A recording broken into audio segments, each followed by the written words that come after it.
turli xil toifadagi blogerlarni yoki o'ziga xos bir matbuotchi, xabarchi, qanaqadir o'sha siyosatchilarni guvoh bo'lyapmiz. Oxirgi vaqtlarda siyosat bilan hamma shug'ullanyapti.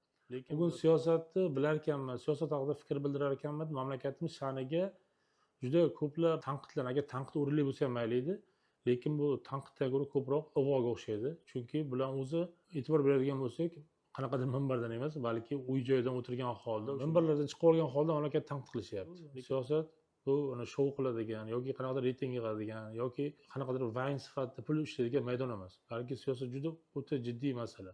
Shu tufayli ham gapirayotgan gapda yetti o'lchab bir kesishsa-da, mamlakatimizni sha'niga, millatni sha'niga ertaga yomon oqibatlarga olib kelishlarini o'ylasa yaxshi bo'lardi.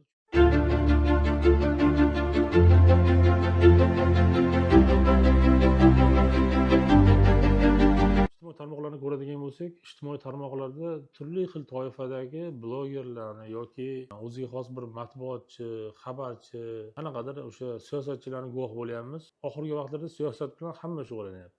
Lekin bular siyosiy fikrlovdi. Siyosatni ertaga oxiri uni siyosatchiga ijobiy bo'lishi mumkin, lekin bu siyosat tushunmaydigan inson ertaga salbiy oqibatlarga sababchi ham bo'lishi mumkin.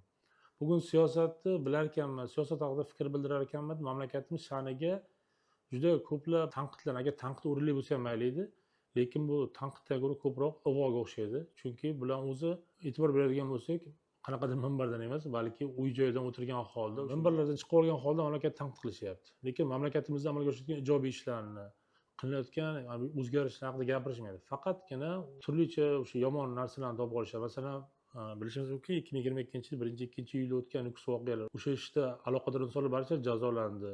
Lekin hali hamon bu bo'yicha masalalarni ko'tarishadi. Yarim soat bo'lsa ham o'sha o'zlaricha bir shou maydoniga aylantirib olgan holda bu chiqishlarni qilishyapti. Lekin u chiqishni zamirida o'zi u bo'yicha ma'lumotga egamisan degan ma'noda so'raganda barcha ma'lumotlar o'zlariga o'xshagan blogerlar tomonidan tarqatilgan tuhmatlar, avvolar orqali fikr bildirishadi. Bu yerda hech qanaqa bir rasmiy ma'lumotlar yo'q. Shuning uchun har bir fikr bildirganda o'ylab gapirilishi bu ayni muddao bo'lardi. Chunki uni tomosha qilayotgan tomoshabin kim?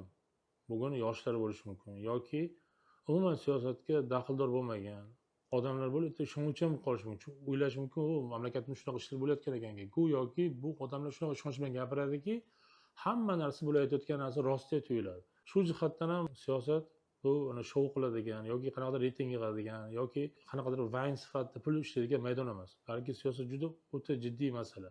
Shu tufayli ham gapirayotgan gapda yetti o'lchab bir kesishsa-da, mamlakatimizni sha'niga, millatni sha'niga ertaga yomon oqibatlarga olib kelishlarini o'ylasa yaxshi bo'lardi. Chunki bugungi gapirilgan har qanaqa xato so'z ertaga boshqalar tomonidan mana shu yurtga nisbatan yomon bir sahifa sifatida qolishi mumkin. Video roliklarni ko'rayotganlar ham juda ham bir mulohazali. Fuqarolarimizni doim ma'naviyatiga ishonganmiz, biz aqlli, ilmparvar xalqmiz.